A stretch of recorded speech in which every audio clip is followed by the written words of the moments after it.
So she weighs about a pound and a half. Yeah, looks a lot bigger, but as we know, bird bones are hollow, and they're very fragile. Now, her only physical injury is that she has that lack of eyesight in one eye. So she's flighted. She doesn't have any nerve damage on her talons or anything like that. But because hawks are visual hunters, she wouldn't be able to survive in the wild. When they found her, she was very emaciated. They have binocular vision, and they're going to bring it into focus as they go down. In fact, their eyesight is so amazing. When we see them above the trees, they see a cricket on the ground. That's what I was going to ask you. I think you mentioned binocular vision, so it's like looking through a pair of binoculars. We see like maybe a power of 1 magnification. They see what, maybe 8 or 10? I always tell kids, I said, if you can imagine yourself at the end of a soccer field and you look at the far goal, and maybe there's a huge cookie on that goal, you might see it with your human eyes.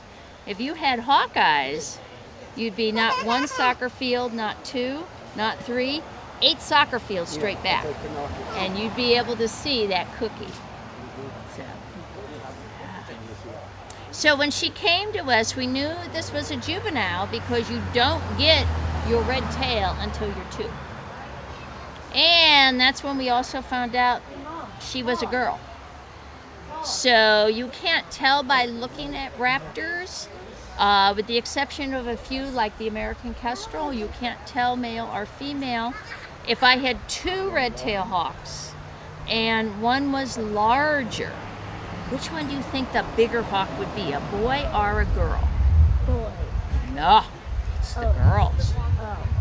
They not only lay all the eggs, they also have to cover those eggs even on a cold April day and keep them all warm, and they do the nest protection. So if you're you show how big you are, pretty girl. Awesome. You show how big you are. Oh, Yeah. Show how big. that's a girl? It's a girl. I want to hear her talk. You open her mouth, like maybe I'll say something. So we suspected this was a female based on size, but when she laid an egg, she got her red tail, laid an egg, we knew we got a girl. And that does make it for programming challenges, because since they're responsible for nest protection, she gets a little crabby in the spring. So we don't like to book her too much in the spring. She does lay eggs. They're not fertile. She lives by herself. But we let her go through that cycle, and then we remove the eggs.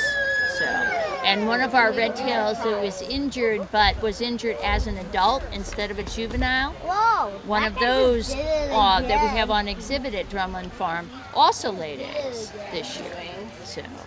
So it was a busy year for red tails, wasn't it? You have a male red tail? Do you see the big hawk? You don't get too close. In one of the cages, I think we do. We think they're male and female. Nobody's ever seen which one's laying the eggs. We know we have a girl in there, and we don't know if we have 2 girls or a girl and a boy.